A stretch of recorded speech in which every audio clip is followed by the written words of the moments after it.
All right, today we're gonna be blending out a silver with you guys. We all know that silvers can be tough. I'm gonna show you guys the best practices on how to get a nice blend, as well as panel painting up on this one here. So we're gonna go ahead and paint this one all apart, and you guys know that silver can be tough. And then we're gonna get this one back together and show you guys how nice it looks outside. All right, so this here is the truck. This is an F-150. We're putting a new fender on it, and we had a repair on the front edge of the door, as well as the front filler panel for the headlight. So we've got to shoot this one here, and we're going to be panel painting it up to the hood, the post, and we're going to get a nice match on this one. So the first thing you're going to want to do is obviously get your code. I think this one is going to be UX. We've done a million of these, and you'll go right into your door jamb and check it, and there it is. You got UX. So we're going to go ahead, get our chips, get our color right. You guys know the first thing to any paint job is getting your color verified and getting the right color. No matter how good of a blender you are, if the color's not right, you're gonna be fighting it. So we gotta get our color right, and let me take you over to the parts and show you those. All right, so these are our parts. We got a new fender, we've got a repair, we've already primed the edge of this door here, and then we've got our two pieces over here for the truck. We've got our headlight area filler, and then we have our flare. So we're gonna get these prepped out with you guys. We'll get them in the booth. We're gonna do our normal prep when we do the fender. We're gonna sand this down with 400. We're gonna do our blending with the 800 on the edge, and then we're gonna finish this one off here with a 600 grit in our primer. So we'll go ahead and get them prepped out, and then we're gonna bring them in the booth, and I'm gonna show you guys the best practices for getting a nice, successful blend with silver.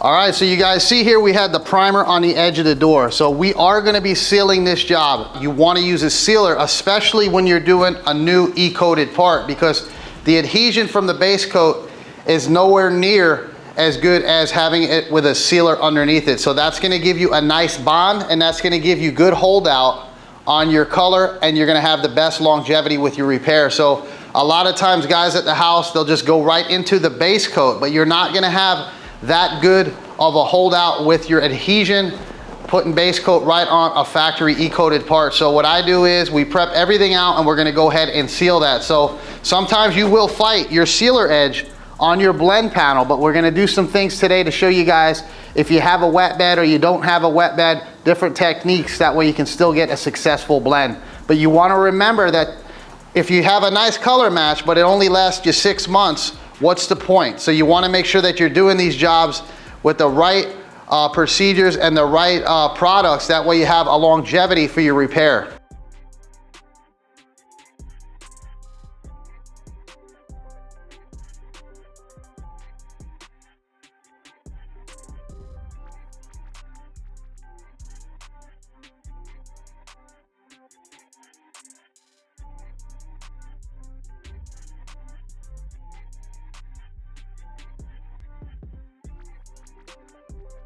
All right, so we went ahead and wiped it down with our wax and grease remover, and then we used our water Gorn. So the wax and grease is gonna take any oil, silicone, or any petroleum-based products off of the panel.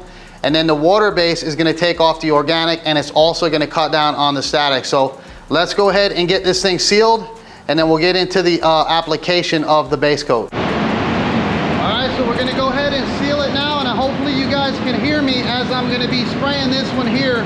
I want to do this one live with you, that way you can see how I'm going to do it. So I've showed you guys before, when you're spraying your sealer, you do not want to stop, because you're going to leave a spot, which is going to be harder to get a nice even blend when you have a lump or a bad edge on this. So you guys know that this here turns, which will turn it and give it a spray the opposite, or you can just take your gun and turn it sideways, and that's gonna give you a nicer transition on the edge of your sealer. So we're gonna go ahead now and hit it with our sealer.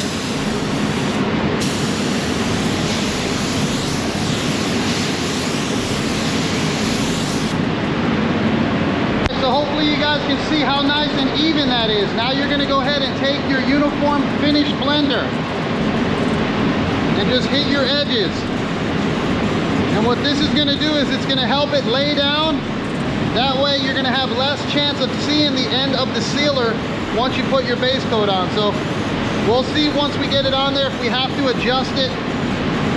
But this is gonna give you a little bit of help to lay down that sealer on the edge.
So when I was applying the base coat, you will see that I did it a little different than normally. I didn't put one coat on and let it dry. I went ahead and put 2 coats on. I went up, I came down, and also I blended it at the same time. That way I can try to get it all on there and get coverage with the first coat. So a lot of times when you're doing these silvers, the more you put on, the more problems you have. So I try to get coverage on my first coat. And you guys will see here, now that we put the light on it, we pretty much are covered. So we put 2 back-to-back coats, and then we went back into our wet area and we blended as well at the same time. So now what we're gonna do is put 2 medium control coats on. I go a little bit wetter when I'm doing the silvers. That way I can get covered. This is what our next stage will be. And then I'll show you guys one step that you can do to verify you're gonna have a beautiful blend. And as well as the door, we did the same exact thing on this here fender as well as the other parts. So that's why we put down a sealer on these jobs, because we want to have the same thing on all the parts. That way underneath is the same color. And when you put the same coats on, you're going to have the even finish that you want, and you're going to have everything match goes back on the car. So when you're doing these cars apart, you want to make sure that you do all the panels exactly the same. If you put a sealer down, you want to put a sealer down on everything. And then you want to count your coats. Make sure you keep your air pressure the same. Don't change guns in between. Stick to the same gun, the same air pressure, and do the exact same thing on all the parts. And you guys will see that everything will match up once it's back on the vehicle.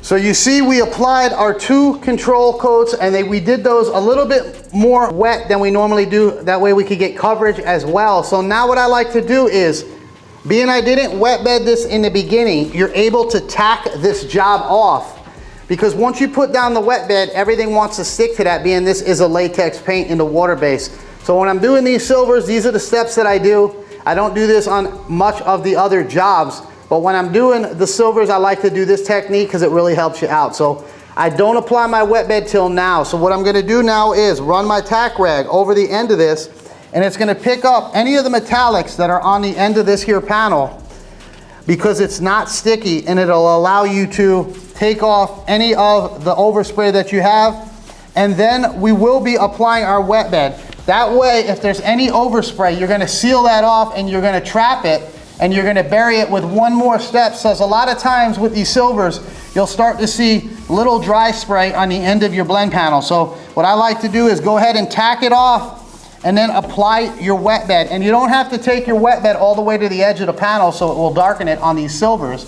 You can stay off of it, but you'll put it in the blend area and lose it up in here. That way you're able to see your blend as well. If you have to do a little bit more control coating or something like that, your blend doesn't look good, it's gonna help you with that as well. So go ahead and tack it off, and then we'll put our wet bed on it, and you guys will see what I mean about how it lets you see your blend, and it also covers over the overspray better, being that you put it on at the end and not at the beginning of the job.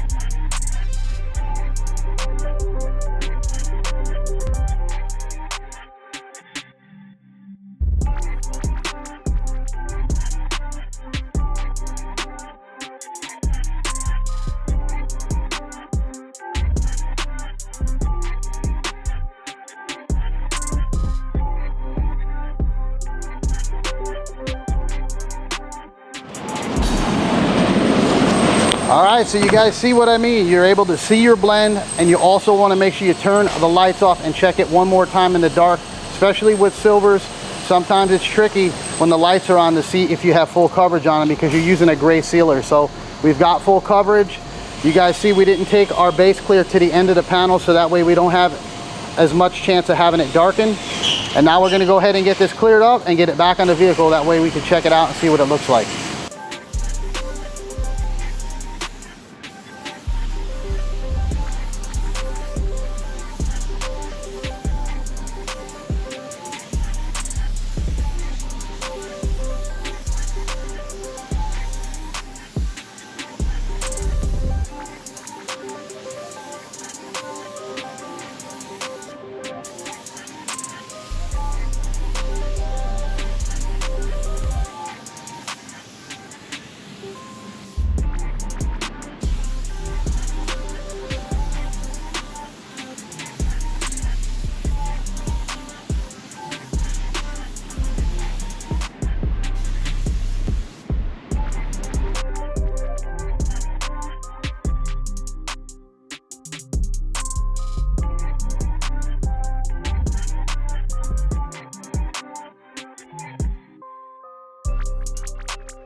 So that's the F-150 all finished up. I think the job came out beautiful. My man George, you guys know him. He's been in a lot of the videos. He does a phenomenal job here of getting these things assembled quick, because this was all done in the same day. So from paint to assembly to ready to go home, all in the same day. So that's not easy without scratching it. So he's definitely got nice hands, and he's able to do it real nice and gentle and get them done right. So let me know if I helped you guys out with the silver blends. That's a way of handling it. If you have a way that works for you, go ahead and continue. But if you've seen something in this video that may have helped you out, leave it in the comments and let me know, and we'll see you guys on the next one.